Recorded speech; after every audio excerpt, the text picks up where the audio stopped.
It's Yelawolf, Catfish Billy here in Minnesota with LITT Magazine, and just a little description of who I am and where I'm from and what I'm doing here and why LITT is giving me the time of day. I'm from Alabama, Gadsden, Alabama. It's a small town east of Birmingham, west of Atlanta. It's close to Talladega racetrack. I don't know if y'all familiar with NASCAR. If you're not, you need to be familiar with NASCAR.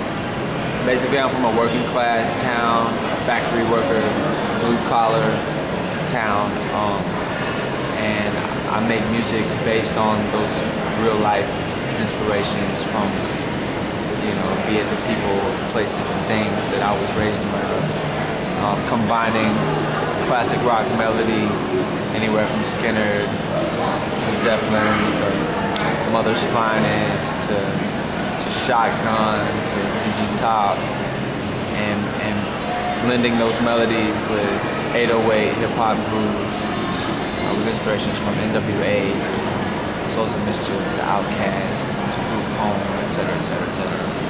And also some country inspirations like Hank Williams, Johnny Cash, Charlie Daniels, Dolly Parton, Travis Tritt, George Strait, just to name a few. So basically it's a mashup of Southern culture, speaking for the lower class, blue collar workers of small town America, because I'm from a small town. And I started making music when I was around 19. I was in pursuit of a skateboard career, because I started skateboarding when I was about 7. And you know, I grew up around skateboarding and skateboarding culture, which brought me into more underground hip-hop and exposed me more to West Coast and East Coast hip-hop that otherwise I would have never heard of before had it not been through skateboarding videos. So through that inspiration of the b-boy culture and the graffiti and the skateboarding,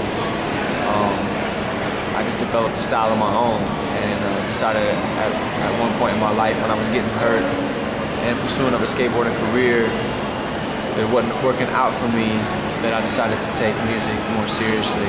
And I went through many trials and many stories. You know, a few was when I first decided I wanted to pursue music, I wanted to go get some money to get a studio. So I went on a boat in Alaska and did the Deadliest Catch. You know, and that's how, through that story, came Yelawolf, the name, which is Cherokee.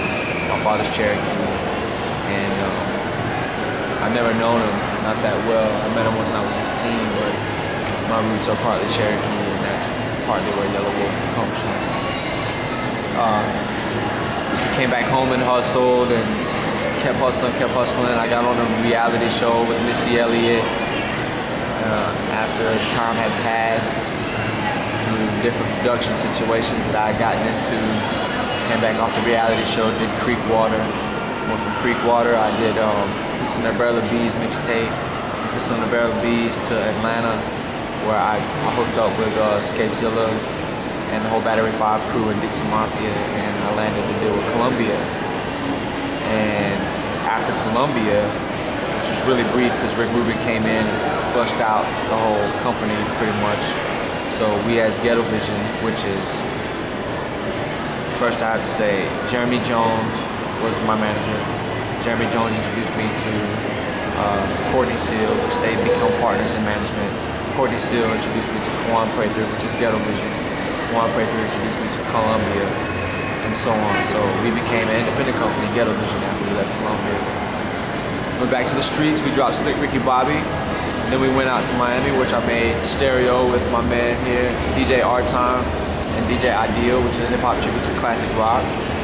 There we put a band together and did arena rap, performed and doing shows around Atlanta. And after arena rap, we went back to straight raw rap, 808 grooves with Trump music. And Trump music, which dropped in January, just happened to hit the bullseye with people. So we were performing that and working that online. We performed at South by Southwest, and you know, we did really well there. And at the end of South by Southwest, I signed another deal with Interscope with Jimmy Iovine and Luke at Interscope. now it's Ghetto Vision Interscope. So previously, we're here in Minnesota doing this music festival, chopping it up with LITT, and next up is another project called Trump Music 0 to 60, where we'll be featuring 5 of the favorites from Trump Music originally, and adding 5 to 7 brand new records, and calling it Trump Music 0 to 60, which will be released internationally with Interscope. And that's it, man. Just still grinding and hard working. Happy to be here. Checking out the Mall of America.